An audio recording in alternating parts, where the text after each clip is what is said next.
All right, looking at the book of Exodus, in fact, the people of Israel have now crossed the Red Sea. They're preparing to go to Mount Sinai and receive the law, which is very exciting and very important part of the scriptures, fundamentally core to the Old Testament. And so we'll be spending some time there here in just a little while. We left off last week in chapter 16, verse 32 and 36, as the children of Israel, or the Israelites, were complaining about not having anything to eat. God sends them quails in the evening, and every morning they have manna that appears on the ground. And so we left off with that and talked about Jesus being the bread of life, which I'm heading the Lord's table later, and we'll talk a bit about that during the time that we remember our Savior during the Lord's Supper. And we'll look at that verse again that in John 6. But for now, let's just read this passage and head on to chapter 17. Then Moses said, "This is the thing which the Lord has commanded. Fill an omer with it," that is the manna, "to be kept for your generations, that they may see the bread with which I fed you in the wilderness when I brought you out of the land of Egypt." And Moses said to Aaron, "Take a pot and put an omer of manna in it and lay it up before the Lord to be kept for your generations." As the Lord commanded Moses, so Aaron laid it up before the testimony to be kept. And the children of Israel ate manna 40 years. That's a whole nother story we'll touch on a little bit. It wasn't supposed to be 40 years. It was only supposed to be, well, at most, maybe a couple of years, because they actually hang out at Mount Sinai after they receive the law and do a lot of work, like building the tabernacle and the Ark of the Covenant. So it was still supposed to be a year or two, and then they were supposed to go into the land of Canaan. But that doesn't happen, sadly. So they ate manna for 40 years until they came to an inhabited land. They ate manna until they came to the border of the land of Canaan. Now, an omer is 1/10 of an ephah, and we talked about that last week. An omer is about 2 quarts. All right, so which is plenty to feed somebody all day long, especially if they had, of course, that quail as well. All right, moving on to chapter 17, if there's no follow-up comments from last week. Water from the rock. Okay, verse 1. Then all the congregation of the children of Israel set out on their journey from the wilderness of Sin, according to the commandment of the Lord, and camped in Rephidim. We talked about this, I think, a little last week. Here's our map, which I'm covering a lot of it, I know, with this verse, but you're familiar with it. As they come down their Exodus path, and I'm using this particular map chart because I believe it's more accurate. Some people think Mount Sinai is over here. I believe it's over here, along with a number of other people, and we'll kind of just do a little summary on that in just a bit, but just to show you why I have that. So these particular places we've been talking about, here's supposedly is Rephidim in this area. Some evidence for that, not a lot. For this particular place, there wasn't much there, apparently. Okay, but there was no water for the people to drink. Therefore, the people contended with Moses and said, "Give us water that we may drink." And remember, they already had a problem with water a few days back, where they came to a spring or a pool, but they couldn't drink it. And do you remember how they made it drinkable? Moses had a tree thrown in it, and then that made the water sweet again. So they already had some trouble here. They're going to have a challenge as they go ahead a number of times with what they're drinking and what they're eating, and they complain about it every time. Okay, therefore the people contended with Moses and said, "Give us water that we may drink." So Moses said to them, "Why do you contend with me? Why do you tempt the Lord?" So when you're complaining against me, it's not really me. I'm not leading you out here. This is the Lord doing it. And if you're in a situation where you're thirsty, that's because the Lord wants you to be thirsty for a little while, but he's not going to let you die. Verse 3, and the people thirsted there for water. And the people complained against Moses and said, "Why is it you have brought us up out of Egypt to kill us and our children and our livestock with thirst?" Go figure. Again, we have to put ourselves in this place every time we see this. In fact, we'll begin reading a verse about how we really need to remember what the children of Israel, how they behaved back here during this early time when their Exodus, as well as during the entire time that they're going to be before they go into the land of Canaan. They're are supposed to be a very important example for us, that we don't do the same thing that they did. At least their failings here. And this is one of them. They complain when they get into some trouble, when they get hungry, when they get thirsty. Okay, verse 4. So Moses cried out to the Lord, saying, "What shall I do with this people? They are almost ready to stone me." And the Lord said to Moses, "Go on before the people and take with you the elders of Israel. Also take in your hand your rod, which you struck the river, and go. Behold, I will stand before you there on the rock in Horeb, and you shall strike the rock, and the water will come out of it." We'll hold off right there for just a minute. So here now they're up near Horeb, or the wilderness of Sinai, wilderness of Sinai. And this is where actually Moses started out. Remember, before he came back, before God sent him, he met with God in the mountain at Horeb, Mount Sinai. Back here in Exodus 3, verse 1.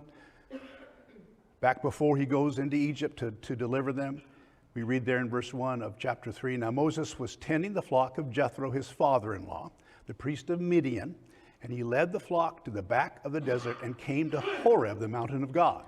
So this is where we are now. We come full circle. Moses has gone, done God's will, led the people of Israel out across the Red Sea into freedom.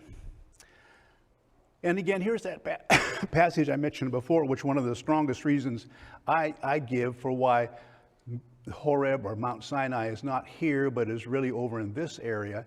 And that's in Galatians 4:25, if you remember, where Paul talking about the difference between the children of Israel under the old covenant and you and I as Christians. That's the whole argument he's making. We're not going to go into that. But he says here, for this Hagar is Mount Sinai in Arabia, all right? And corresponds to Jerusalem, which now is in bondage with her children. Now that whole lesson he's trying to teach back there is another subject, but he makes this side reference to where Mount Sinai is. It's not in wilderness of Egypt out here in the peninsula of Mount Sinai, Sinai Peninsula, which is really part of Egypt for most of history back in the ancient times. It's over here in Arabia. So, believe what you want. That's what I believe. That's my opinion anyway, as far as where they are. He's come full circle now. Back to Mount Horeb, and here's where, of course, he's going to receive the law in just a few days from now. Okay, moving on. So Moses cried out to the Lord. We already read that. The second part of the verse. Chapter 3, verse 6 again. I added a few verses here. "Behold, I will stand before you there on the rock in Horeb, and you shall strike the rock, and the water will come out of it, that the people may drink. And Moses did so in the sight of the elders of Israel.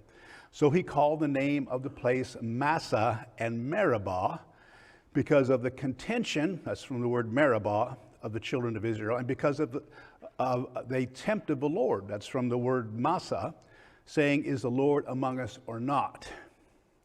Now this isn't the occasion where Moses strikes the rock. Later on, much later on, in a different place, and he is rebuked by God for doing it in the way that he did it. That's a whole different story, different account. This is the original time he was supposed to strike the rock and bring out water. And so that's what he did, of course, to give water to all the children of Israel. Now that had to be an awful lot of water. It wasn't be a little trickle. It must have been a lot of water coming out of this thing to be able to satisfy the thirst of everyone for here. Now I want to jump ahead a little bit to a passage in the New Testament that really tells us some things about what was going on at this time. And I'm just trying to remember now where we are. Yeah, okay, here's this by the Apostle Paul. He bringing the attention of you and me as Christians back to this time of Moses, which we're studying right now. And he said, there's a lesson we need to learn here. These things happen because for an example to you and me, and they were written down so we would learn something. So let's read about this a little bit here. This particular, and I read it here because it's of this first part of these verses in 1 Corinthians 10. Paul says, "Moreover, brethren, I do not want you to be unaware that all our fathers were under the cloud. All passed through the sea," this talking about back here. "All were baptized into Moses in the cloud in the sea." And so being baptized here, of course, wasn't baptism for forgiveness. It was for salvation. I mean, that baptism as they walk through all this water that surrounds them, in a way, it's a figure of baptism. And they were saved because of that. They all went through. God spared them in this way, the way that he did at this particular time. All ate, let's see, and were baptized into Moses, into the cloud and in the sea. All ate the same spiritual food and all drank the same spiritual drink. They drank from the spiritual rock that followed them, and that rock was Christ. And that's not an easy passage to figure out, really, but it's got a reference pretty much from this particular occasion, is that this rock obviously gave them physical water, but it was spiritually brought to them. It was because of God and his power and his might and his spirit miraculously brought them water this way. And it remained with them during all this time. Now, I don't know, I mean, they wandered around the desert for 40 years. Where's the water going to be? We read of 2 occasions where Moses brings it out of a rock, but maybe it happened other times, or maybe they came across lakes, hard to say. But the application is here, let's connect ourselves with what's going on back here. We are in a similar situation. We've been baptized. Of course, this is in Jesus. We have God's spiritual blessings. We drink from the rock which is with us continually, the spiritual things that we need. He sustains us physically, spiritually. So there's a lot there in that, and I want to move ahead a little bit here to see the actual impact of this passage, and there's a lot we could talk about as far as the exact meaning and application of verses 1 through 4. But let's look at verse 5. But with most of them, most of these people back at this time that we're studying, God was not well pleased. Now that's really sad. Most of them. He wasn't pleased with them. Not well pleased. For their bodies were scattered in the wilderness. And now these things became our examples, that's you and me, to the intent that we should not lust after evil things as they also lusted. We're going to get a list of a few things here which Israel failed in doing during this particular time, the early part of their deliverance and all the way through the 40 years that they have to wander in the wilderness. A number of things happened to them because of their sinful behavior. And Paul says, look, this is written down for you and me to learn from.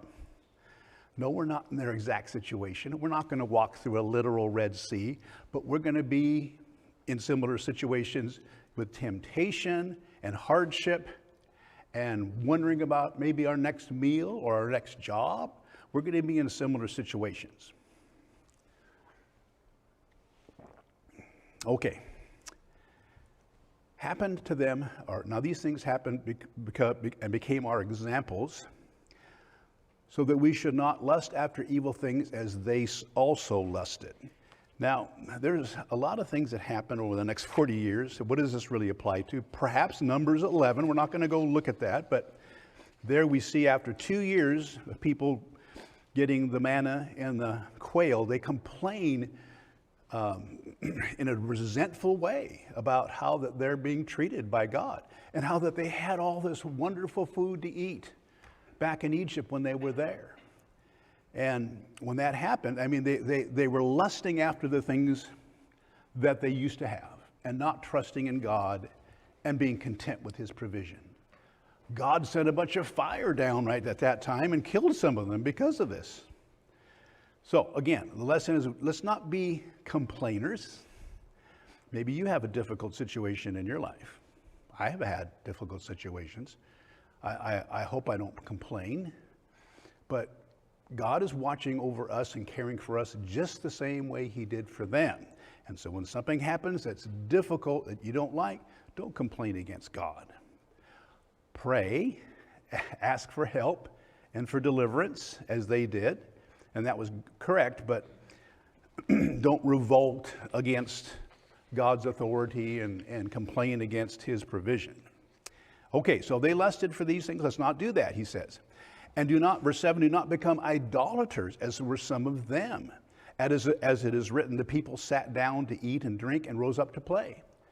Just a few days from now, if you remember what's going to happen, when Moses goes up to the mountain to get the law and to get the tablets, he's up there for 40 days. Well, that's way too long for the children of Israel. They think he's maybe dead. What do? Oh, let's make a golden calf, and we'll worship it. I know it seems crazy. You wonder if these guys had some kind of mental problem? No, they had a faith problem. They had a faith problem. They couldn't go a little while with uncertainty and trust God. Had to make this golden calf. So, what's the example? Let's not be the same way. Just because God is taking some time to answer one of our prayers, let's not lose heart. Let's not think, well, that's it, I'm done. I've trusted God for this much time, I'm done with him. No, let's not do that. Mike. When you were talking about how, they made the golden calf, of course, the sacred, cow was also something that was our sacred bull, actually was something that Egypt, Yes. worshipped. And many times you can see in the idols that these different nations worshiped that they would borrow one from another, and it might change a little bit, but it would be a similar idol. So Moses was able to lead the children of Israel out of Egypt. He just wasn't able to lead Egypt out of the children of Israel. They still, had that in their hearts and minds, and which speaks to us about, the world around us and how we certainly need to sanctify ourselves, set ourselves apart, not base our hopes and aspirations on the images that the world portrays to us, and rather focus on God. Yes, exactly. Very good comparison. That's exactly how we need to be thinking about this. No, we're not Egypt, around us is not Egypt, but it's the world like Egypt, and it offers a lot of things that we could have should we choose not to respect and worship God. So yeah, very good point. Let's go on to verse 8, continuing with this, what Paul is giving us this exhortation. He says, nor let us commit sexual immorality as some of them did. And in one day, 23,000 fell. This one we can nail down pretty easily. Is talking about in Numbers 25 when Balaam, remember Balaam, tries to sway Israel to go follow after false gods, and he tempts them with the women of Moab, and they go off and commit fornication with the women of Moab. Again, this is down before they get into the land of Canaan. I'm not sure exactly when this happens, but I have to trace that down. But Balaam tempts them to go after the daughters of Moab, and they were 23,000 were killed. Nor let us, verse 9, nor let us tempt Christ as some of them also tempted and were destroyed by serpents. Again, those of you who know your history in the Old Testament know that this is talking about when they were, this is when God sent fiery serpents among them because of their constant grumbling. Let's not be grumblers. Don't grumble against God. Don't grumble against each other, but don't grumble against God. He sent these fiery serpents, and that whole story is an amazing account. Again, Paul's just going through this and saying, look, let's not be this way. Verse 10, nor complain as some of them also complained and were destroyed by the destroyer. Not sure exactly what this is talking about, but remember the revolt, the rebellion from Korah, and so many people stood against Moses. What happened to those people? Earth opened up, destroyed them right there, then and there, closed back up over them. Okay, so we have plenty of examples of how unhappy God is when we don't trust him like we should, and we have plenty of reason to do so. We have more reason to trust him than these people did, I believe. But we have so many good reasons to trust in him, and so let's not grow faint, let's not shrink back, let's not deny him. Let's not go after something else because we're not happy with the way our life is. Verse 11, now all these things happen to them as examples, that And they were written for our admonition, so you and me could learn from this, upon whom the ends of the ages have come. Therefore, let him who thinks he stands take heed lest he fall. Let's be careful. Let's realize we're no really different than these people are, other than the choices we make and the trust we have in God. They're the same. And the final thing here on this particular passage I think is very important. We have this promise in verse 13 when we're trying to live this life for God. It says here, Paul says, no temptation is to overtaking you except as such is common to man. But God is faithful, who will not allow you to be tempted beyond what you are able. Applies to us, applied to them. But with the temptation will also make the way of escape, that you may be able to bear it. Whew. So, Paul is looking back to this time we're studying here and saying, look, Christians, we don't want to make the same mistakes and errors in our life. Let's trust the Lord and be assured that there's no challenge that God has allowed for us to face that we don't have a way through. God is faithful, and he won't tempt us beyond what we are able. Just thought that was a good time to look at that passage because it's starting their trip in the wilderness, and this rock here at this time, which I think has something to do with the rock that followed them. We have a comment over there. Is it Florento?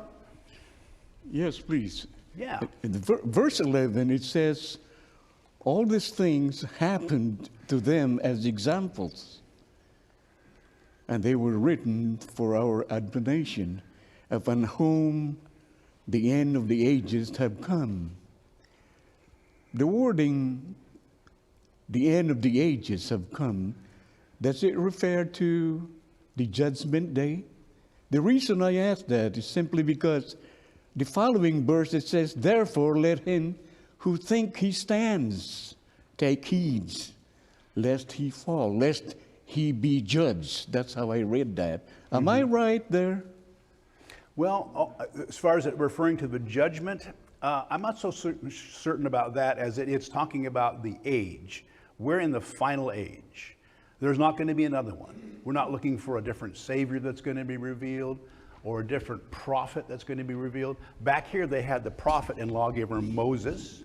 And then, of course, they had prophets throughout time. But now we are under Jesus Christ. And so we're in the last age. There's nothing new that's going to happen to us.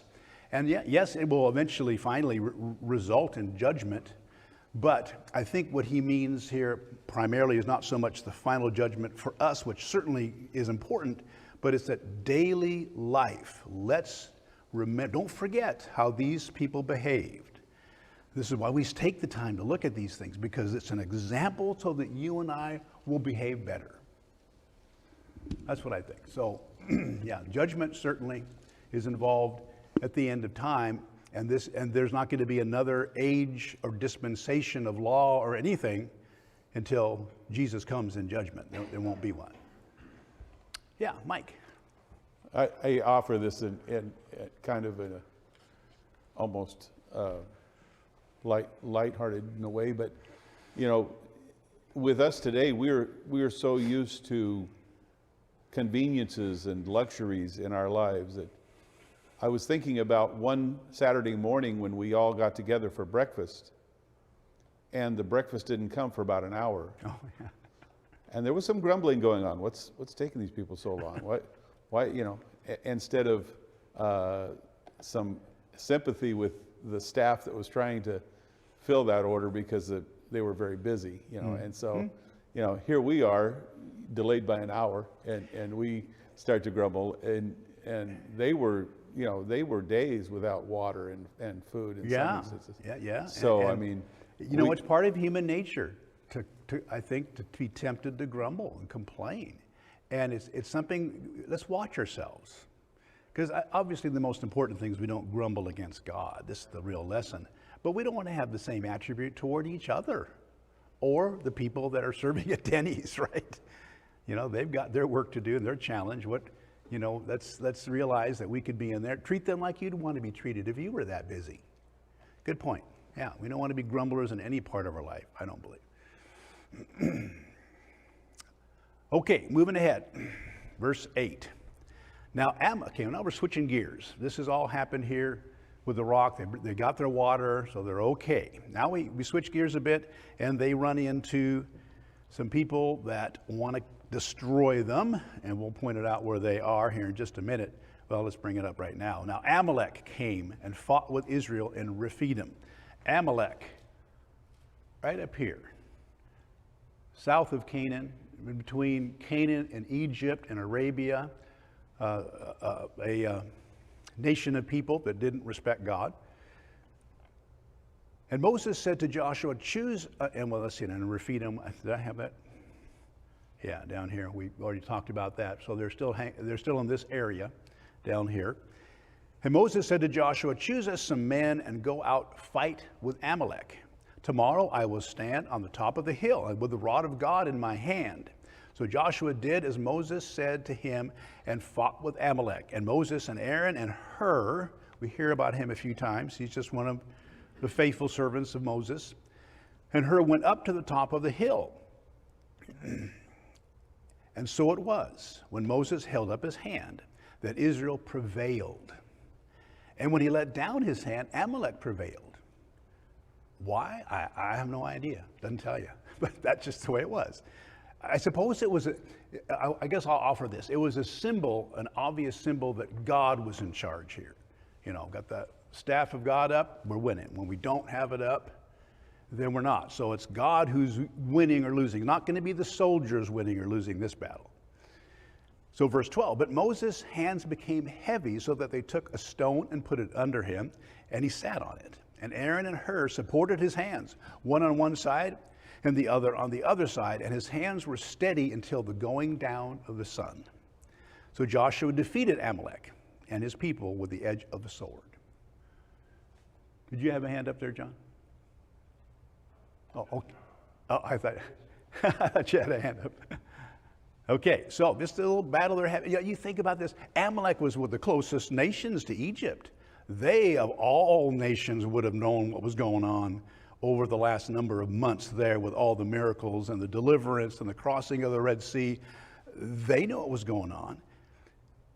And so you have two choices, you know. You can submit and honor God's people, and perhaps God would let them come through there. Or you can do what they did and say, hey, we're going to defeat these people before they come and destroy us.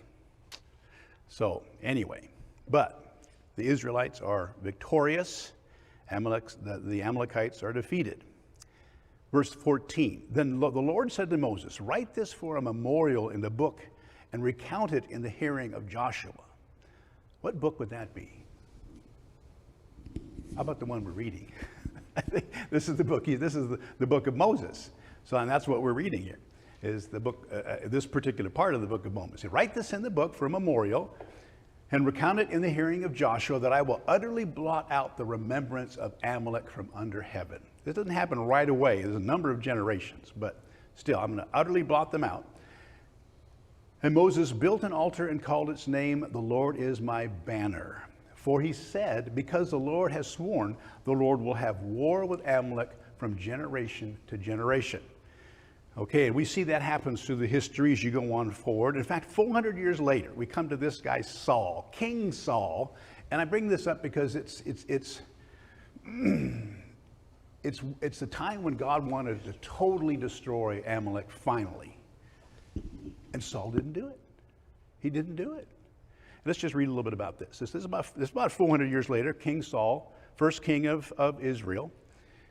And 1 Samuel 15, verse 18, now the Lord sent you on a mission. Here's Samuel saying to Saul, look, you didn't do what you said. You're back from the war, and you didn't do what he told you.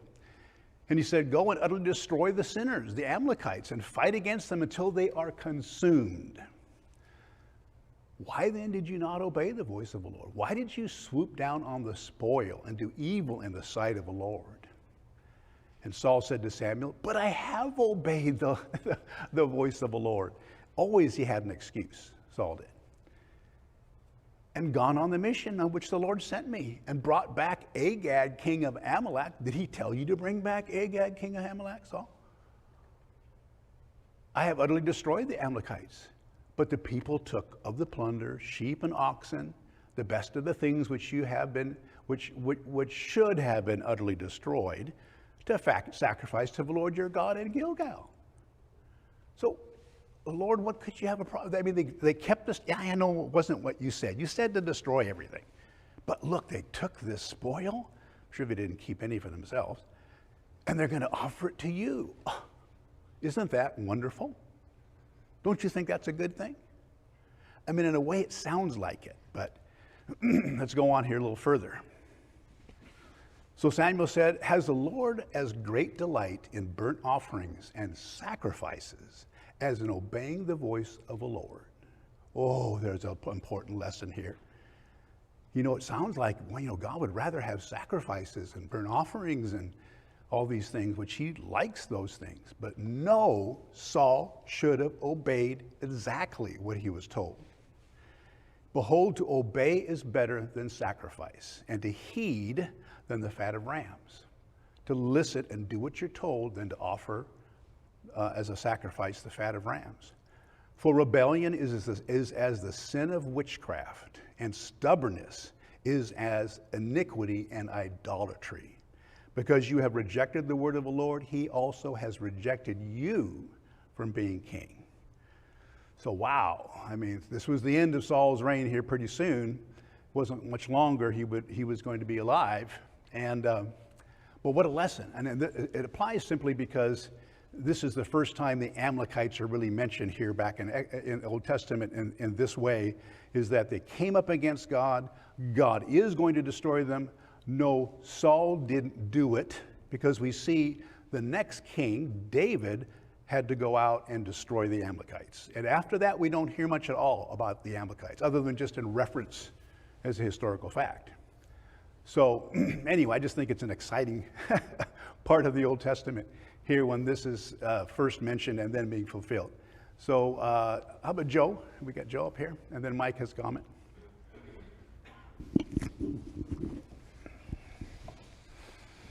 I find a lot of this interesting because, you know, the Amalekites are related to the Israelites, going back to Esau. Okay, right? And as we look at what's going on in the world here and what has gone on and compare it to what is going on in our world now, the saying history repeats itself is very true. Mm-hmm. And they're still all trying to wipe one another out, genocide, get rid of them. That's true. But also to remember in this, the Amalekites were very wicked, and the people in Canaan land, and that's why God wanted them destroyed. Yes. And, again, history repeating itself. We look at the terrorist groups and the things they've done and how wicked and evil they are. It's like it's almost never stopped. Right, and it's just repeating itself thousands of years later. I have a few more things to say about that in another chapter, I think, about some of this, the modern day way we look at Israel. Are they really still sort of a vestige of the chosen people of God? No, they're not. They were given over and replaced by the true Israelites, which are you and me, and the true seed of Abraham, which is you and me. But we'll talk about that a little bit later. Mike. Yeah, one of the distinctive characteristics of the Old Testament here, we have to remember, is that the word being given through Moses was not just a spiritual word, it was a basis for their nation. It was intended, God intended to be, in essence, their king.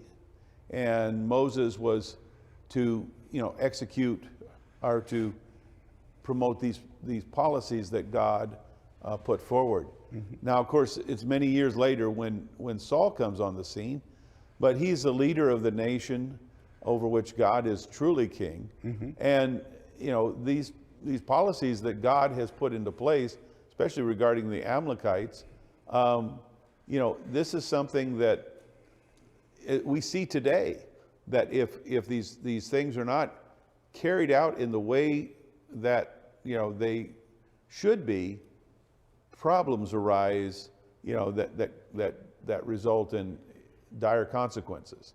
I mean, we see that in so many instances in our own lives and in the political arena.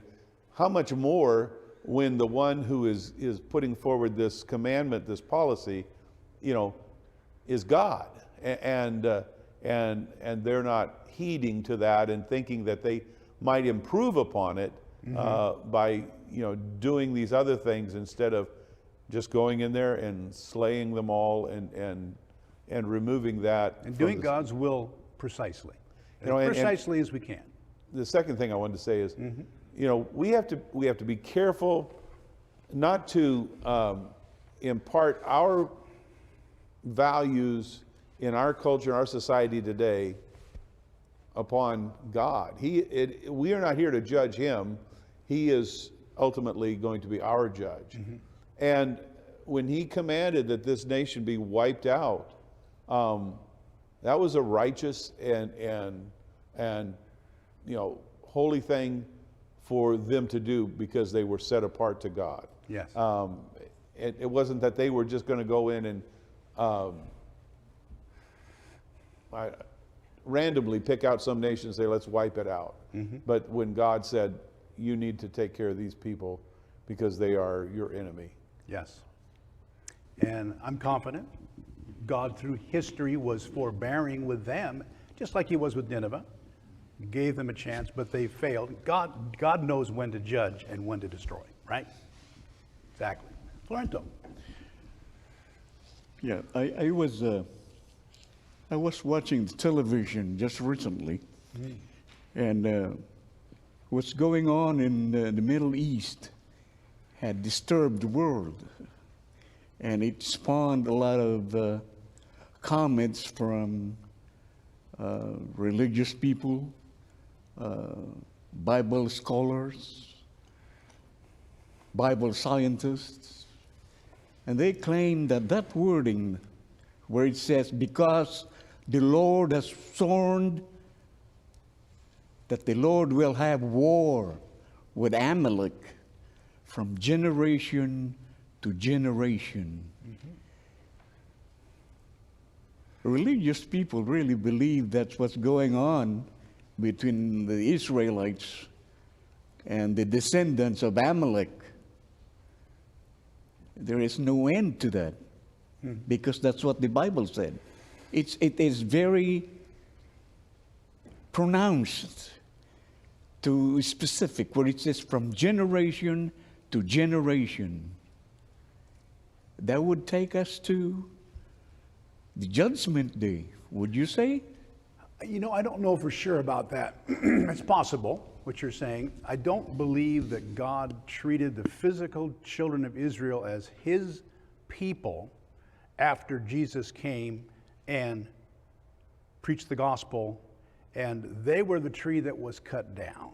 In fact, we'll read a verse, and we're just not there yet, but we'll get to more of that, okay? And we can talk more about that when we see what's being said about the children of Israel. They had an opportunity to accept Jesus when he came. The majority of them rejected him. And so because of that, God cast them off, and then through Jesus Christ, anyone, Jew or Gentile, nationally, can be one of his people and one of his chosen ones. That's just a brief explanation there. I also just want to say something about, in the Jewish culture, one of the worst insults is to call someone a friend of the Amalek. Oh, is that right? So that's, yes. So even today. Huh? Right. It's a disdainful feeling from a particular people, the Israelites, onto the Amalek. Yeah. Huh. Well, it started here. Started back here when Amalek wanted to defeat Israel when they came out of the land of Egypt. Got Bill in the back there. Mike, to keep you moving, has a point to make. And we're in no hurry, so. I didn't think Mike was going to make it. I thought he was going to run out of gas. I just want to say something about Israel. And I know there are people that think that Israel is going to be resurrected and all that. Jesus in Matthew 23 said, "O Jerusalem, Jerusalem." He's lamenting his own creation now. Jerusalem, Jerusalem, the city that stoned the prophets and killed those that were sent to her. That is not exactly a ringing endorsement of these people. You know, how often would I have gathered you together like a mother hen would gather chicks, but you wouldn't have it? Now I leave your house desolate. I don't think there's any doubt that Jesus or God washed his hands of Israel as being the fair-haired child who could do no wrong. And any people after that would come to him as Christians, not as Jews. Amen. Yes. And so we'll look at that a little bit more, since it is a topic that is current. You know, at least it's been current forever, but right now it's pretty volatile. So it does kind of bring up ideas about, okay, what does God think about physical Israel right now? So maybe we'll go into that a little bit. But give me another. I don't know if it's the next chapter, but we'll get into some of that. Okay. All right, we got a few more minutes. Let's start chapter 18. Jethro's advice. Okay, so now he's back over here where he started, remember? And he was at that time shepherding for his father-in-law Jethro when God called him to be the deliverer that he's become. So chapter 18, verse 1. And Jethro, the priest of Midian, Moses' father-in-law, heard of all that God had done for Moses and for Israel, his people, that the Lord had brought Israel out of Egypt. Then Jethro, Moses' father-in-law, took Zipporah, Moses' wife, after he had sent her back. And there's something that happens here. This is the first time we learned that Zipporah and his children aren't with him. And in fact, let's just look at the last time we hear anything about Moses' wife and his child at that time. There was only one, I think. Verse 20, back in Exodus, when God told him to go into Egypt, then Moses took his wife and his sons, I guess he had sons, and set them on a donkey, and he returned to the land of Egypt. And Moses took the rod of God in his hand. So this is the last time we heard about it. If we didn't hear anything else, we'd expect that Zipporah and Moses' children were with him the whole time, but apparently not. They'd been sent back sometime. Don't know when, don't know why. So they were with his father-in-law. In verse 3, with her 2 sons, whom the name of one was Gershom, for he said he had been a stranger in a foreign land, and that's what that name means, a stranger. And the name of the other was Eliezer, for he said, the God of father was my help and delivered me from the sword of Pharaoh. Okay, I don't know how old Eliezer is, but anyway, somewhere it looked like during the time of when all this was going on, I guess he maybe had Eliezer. Maybe when Eliezer was born, he was sent back, because the name has something to do with the deliverance here. Verse 5, and Jethro, Moses' father-in-law, came with his sons and his wife to Moses in the wilderness, where he was encamped at the mountain of God. Now he had said to Moses, I, your father-in-law, Jethro, am coming to you with your wife and her 2 sons with her. So this is family reunion here. I love family reunions. Who doesn't? Okay, verse 7.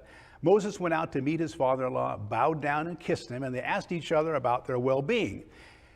And they went into the tent, and Moses told his father-in-law all that the Lord had done to Pharaoh and to the Egyptians for Israel's sake, all the hardship that had come up upon them on the way, and how the Lord had delivered them.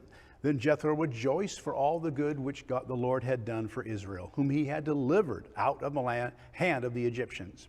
And Jethro said, blessed be the Lord, who has delivered you out of the hand of the Egyptians and out of the hand of Pharaoh, and who has delivered the people from under the hand of the Egyptians.